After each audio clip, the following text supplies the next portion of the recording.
Supreme court اور judicial politics. تحریر عمران یعقوب خان۔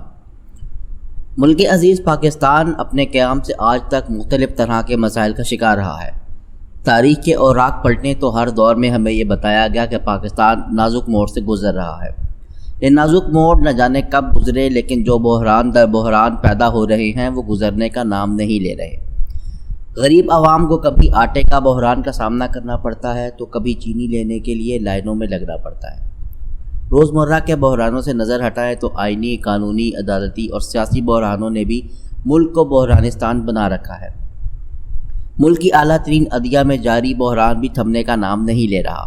اعلیٰ عدلیہ کے معزز جج صاحبان دھڑے بندی کا شکار نظر آ رہے ہیں اور یوں لگتا ہے کہ اپنی انا کی تسکین کی خاطر عدالتی تکریم، وقار اور عزت داؤ پر لگائی جا رہی ہے۔ معزز جج صاحبان میں تقسیم ایک مرتبہ پھر کھل کر سامنے آ چکی ہے۔ سویلینز کا فوجی عدالتوں میں مقدمہ چلنا چاہیے یا نہیں، اس حوالے سے سپریم کورٹ میں اہم کیس کی سماعت جاری ہے۔ یہ بحث کیوں ہو رہی ہے؟ اس پر ایک بات یہ سمجھ آتی ہے کہ فوجی ٹرائل کے تحت مقدمے چلائے جانے سے کیسز کا فیصلہ جلدی ہو جاتا ہے، جبکہ سویلین عدالتوں میں کیسز طول پکڑ جاتے ہیں اور کیسز کا جلدی فیصلہ نہیں ہو پاتا۔ فوجی عدالتوں میں یہ مسائل نہیں ہوں گے، وہاں بند کمروں میں فوری فیصلے ہوں گے اور حکومت پر کوئی سیاسی بوجھ بھی نہیں ہوگا۔ دوسرا نقطہ نظر یہ پیش کیا جاتا ہے کہ دہشت گردی کی خصوصی عدالتوں میں مقدمات چلنے کی صورت میں ملزمان کو سزائیں تو ملیں گی، لیکن بہت سے ملزم قانونی سہارے ڈھونڈ کر سزا سے بچ جائیں گے۔ دہشت گردی کی عدالتوں کے پاس سزا دینے کا اختیار تو زیادہ ہے، لیکن اس سارے پروسیس میں زیادہ سے زیادہ ملزمان کو سزا دلوانے کے لیے اعلیٰ عدلیہ کو اس سارے عمل کی نگرانی کرنا پڑے گی۔ سپریم کو ہدایت دینا پڑے گی کہ ان تمام کیسز کو اتنے عرصے میں نمٹا دیا جائے۔ معروف قانون دان اعتزاز احسن اور لطیف کھوسہ کی ریٹ پٹیشن کا فیصلہ ہو جاتا ہے تو بہت سے ماہرین قانون کے مطابق سپریم کورٹ یہ نہیں کہہ سکے گی کہ ملٹری کورٹس میں کیسز نہیں چلنے چاہیے، کیونکہ ماضی میں بھی یہ کیسز چلتے رہے ہیں۔ اگر سپریم کورٹ اس سے ہٹ کر فیصلہ دیتی ہے تو پھر یہ سوال ہوگا کہ ملٹری کورٹس کے تحت جو پہلے فیصلے دیے گئے اس کی حیثیت کیا رہ جائے گی۔ ظاہر ہے سپریم کورٹ اور حکومت کے لیے ایک نیا محاذ کھل جائے گا۔ یہ بھی ہو سکتا ہے کہ سپریم کورٹ کوئی درمیان کا رستہ تلاش کر لے، جیسا کہ چیف جسٹس نے اپنے ریمارکس میں کہا ہے کہ یہ کہنا کہ سویلین کا کبھی فوجی عدالتوں میں ٹرائل نہیں ہو سکتا درست نہیں۔ قانونی ماہرین کے مطابق سپریم کورٹ اس مقدمہ میں ممکنہ طور پر 4 پہلوؤں پر غور کر سکتی ہے۔ ایک یہ کہ ملٹری کورٹس میں یہ کیس چلے تو ایسے ملزموں کو وکلاء ضرور مہیا کیے جائیں اور ملزموں کی مرضی کا وکیل پیش کرنے کا حق دیا جائے۔ دوسرا یہ کہ جو کیس ہوا ہے اور جو فیصلہ آیا ہے اس کا ریکارڈ پبلک کیا جائے گا تاکہ سب کو یہ اندازہ ہو سکے کہ کیس میں کیا کچھ ہوتا رہا۔ تیسرا یہ کہ کیسز اس وقت تک چل سکیں گے جب دہشت گردی کی عدالتیں لکھ کر یہ جاری کریں گی کہ فلاں شخص کا کیس فوجی عدالت میں چلنا چاہیے، اور اس کے بعد یہ کیس اسپیشل کورٹ میں شفٹ کیا جائے گا۔ سیاسی تجزیہ کاروں کا کہنا ہے کہ اس مقدمے میں کوئی حکم امتناعی جاری کر کے پی ٹی آئی کے لیے ریلیف بھی ہو سکتا ہے اور چیئرمین پی ٹی آئی کو ملٹری کورٹس میں پیش نہیں ہونا پڑے گا۔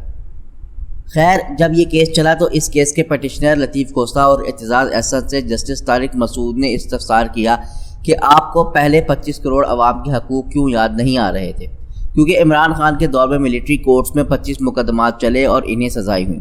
یہ حقیقت ہے کہ عمران خان کے دور حکومت میں جن سویلین افراد پر آرمی ایکٹ کے تحت مقدمہ چلایا گیا انہیں پولیس نے گرفتار کیا تھا اور نہ ہی عدالتوں کے ذریعے انہیں فوجی حکام کے حوالے کیا گیا تھا، جیسا کہ اب 9 مئی کے واقعات میں ملوث افراد کے معاملے میں کیا جا رہا ہے۔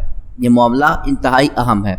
ان واقعات میں ملوث ملزموں کو اب بھی اگر گرفت میں نہیں لیا گیا تو دوبارہ ایسے واقعات رونما ہو سکتے ہیں۔ اس سارے معاملے میں شفاف ٹرائل ہونا ضروری ہے۔ ایڈوکیٹ جنرل پنجاب نے حکومت پنجاب کی جانب سے 9 مئی کے واقعات میں ملوث زیر حراست ملزمان کا جو ڈیٹا سپریم کورٹ میں جمع کروایا ہے، اس رپورٹ میں فوج کی حراست میں موجود ملزمان، نابالغ بچوں، صحافیوں اور وکلاء کا ڈیٹا شامل نہیں ہے۔ یہ بھی ممکن ہے کہ ایسے افراد بھی گرفتار کیے گئے ہوں جن کا براہ راست 9 مئی کے واقعے سے تعلق نہ ہو۔ اس لیے شفاف ٹرائل ہونا ضروری ہے تاکہ کسی بے گناہ کو سزا نہ دی جائے۔ ایڈوکیٹ جنرل پنجاب کی رپورٹ کے مطابق 9 مئی کے واقعات میں 81 خواتین کو بھی حراست میں لیا گیا۔ گرفتار خواتین میں سے 42 کو ضمانت پر رہا کیا گیا ہے، جبکہ 39 خواتین اس وقت جوڈیشل ریمانڈ پر جیلوں میں قید ہیں۔ اب یہ سوال ہے کہ کیا حکومت اس کیس کے فیصلے کو میرٹ کی بنیاد پر تسلیم کرے گی یا نہیں۔ اس کا جواب یہ ہے کہ حکومت اس کیس کے کسی بھی فیصلے کو پہلے ہی سے غیر آئینی کہہ چکی ہے اور خواجہ آصف اور رانا ثناء اللہ عدلیہ پر تنقید کر رہے ہیں، جس سے یہ تاثر ملتا ہے کہ حکومت اس کیس کے فیصلے کو نہیں مانے گی، جیسا کہ پنجاب کے انتخابات سے متعلق سپریم کورٹ کے فیصلے کو حکومت نے نظر انداز کر دیا تھا۔ سپریم کورٹ اگر یہ کہہ دیتی ہے کہ 9 مئی کے واقعے میں ملوث افراد کے خلاف عالمی ایکٹ کے تحت کیس نہیں چلنے چاہیے، تو پھر 2 ادارے آمنے سامنے آ سکتے ہیں، جس کے بعد سیاسی بحران مزید شدت اختیار کر سکتا ہے۔ ملٹری کورٹس پر عدالتی تقسیم واضح نظر آ رہی ہے۔ 9 نکری بینچ 7 رکنی بینچ میں تبدیل ہو گیا ہے۔ جسٹس قاضی فائز عیسیٰ اور سردار طارق مسعود نے خود کو اس بینچ سے الگ کر لیا ہے۔ جسٹس قاضی فائز عیسیٰ کے انداز سے لگ رہا ہے کہ انہیں کچھ بھی کہہ لے وہ نہیں مانیں گے، اور ایسا ہی ہوا۔ وہ اٹھ کر کھڑے ہوئے اور چیف جسٹس کے اشاروں اور وکلاء کی درخواستوں کو نظر انداز کرتے ہوئے بینچ چھوڑ کر چلے گئے۔ جسٹس فائز عیسیٰ نے پریکٹس اینڈ پروسیجر ایکٹ کا ذکر کیا اور کہا کہ قوانین میں ایک قانون پریکٹس اینڈ پروسیجر ایکٹ بھی ہے۔ اس قانون کے مطابق بینچ کی تشکیل ایک میٹنگ سے ہونی ہے۔ انہوں نے کہا کہ اس قانون کے بل کی سطح پر ہی روک دیا گیا۔ اس کے بعد جسٹس فائز نے رجسٹرار سپریم کورٹ کی طرف سے جاری سرکولر اور انکوائری کمیشن کا بھی تذکرہ کیا، جسے عدالت نے کام کرنے سے منع کر دیا تھا۔ سپریم کورٹ کے سینئر ترین جج جسٹس قاضی فائز عیسیٰ نے سب سے اہم بات یہ کی کہ جب تک Supreme Court practice and procedure bill کا فیصلہ نہیں ہوتا وہ اس بینچ میں شامل نہیں ہو سکتے۔ قاضی فائز عیسیٰ نے ایک اہم بات یہ بھی کی کہ ان کی رائے کو یہ نہ سمجھا جائے کہ انہوں نے کیس سننے سے انکار کر دیا ہے۔ ان کا موقف یہ تھا کہ پہلے supreme Court practice and procedure act کا فیصلہ کیا جائے۔